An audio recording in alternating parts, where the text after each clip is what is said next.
Oggi abbiamo inaugurato due opere importanti per la comunità, ma soprattutto due opere che dialogano tra di loro. La prima è l'efficientamento energetico dei plessi scolastici, quindi scuole NZEB, e quindi anche a livello di sostenibilità ambientale è stato un progetto molto importante e credo anche un progetto che possa sensibilizzare anche le nuove generazioni. Oggi le abbiamo coinvolte proprio per questo motivo, hanno partecipato in modo anche numeroso e speriamo di consegnare un progetto, ma soprattutto anche dei valori proprio della sostenibilità ambientale e dell'attenzione anche all'ambiente anche a loro. E la seconda opera è il piazzale che abbiamo intitolato a San Valentino. Anche qui è stata un'opera pensata e studiata perché potesse offrire la maggior funzionalità possibile alla comunità. Questo posto è sempre stato un posto dedicato, lo ricordiamo, alle giostre, alle sagre, San Valentino appunto l'intitolazione, e quindi accoglierà anche nei prossimi anni quelle che sono le manifestazioni della comunità e anche tiene una identità della nostra comunità e della cultura del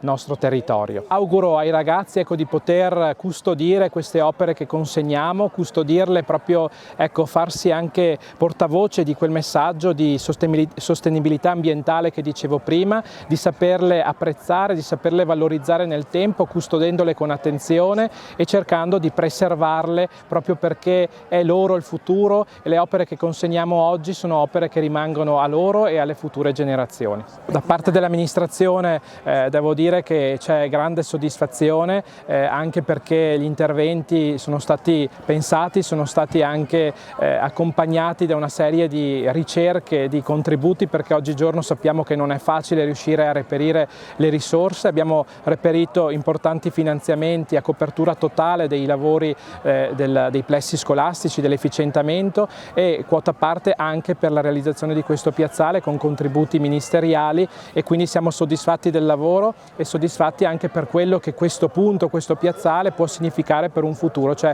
un centro che svilupperà poi altri progetti per la comunità, piste ciclabili, le collegherà poi agli edifici esistenti, alle palestre, alle scuole, quindi un sito certamente centrale e strategico per i prossimi programmi dell'amministrazione. Oggi, assieme alle due opere che abbiamo inaugurato, all'efficientamento energetico della scuola e al nuovo piazzale San Valentino, insieme inauguriamo anche questa nuova realizzazione di questa casetta dell'acqua anche a Sernaglia. C'è stato un dialogo proficuo con Alto Trevigiano Servizi, con il suo presidente Fabio Vettori, e siamo riusciti, grazie alla disponibilità di ATS, ad avere la casetta anche a Sernaglia e quindi a offrire un ulteriore servizio all'interno di questo piazzale anche per la comunità sernagliese. Sono opere realizzate grazie ai contributi della Regione, ma su richiesta e sensibilità di un'amministrazione comunale.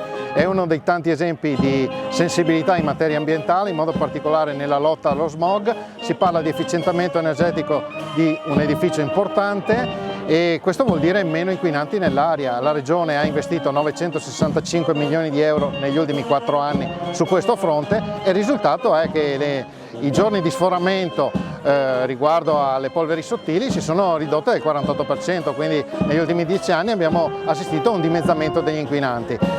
Questo non ci soddisfa ancora, perché il problema c'è in tutta la parte del nord Italia, quindi anche compreso il Veneto, e quindi continuiamo in questa direzione, ma vuol dire che la strada intrapresa è quella giusta. Questo è un esempio di misure che possono combattere lo smog. Ringrazio il sindaco e tutti quelli che hanno contribuito a realizzare quest'opera, e soprattutto anche i ragazzi, perché hanno dimostrato una grande sensibilità su questo fronte.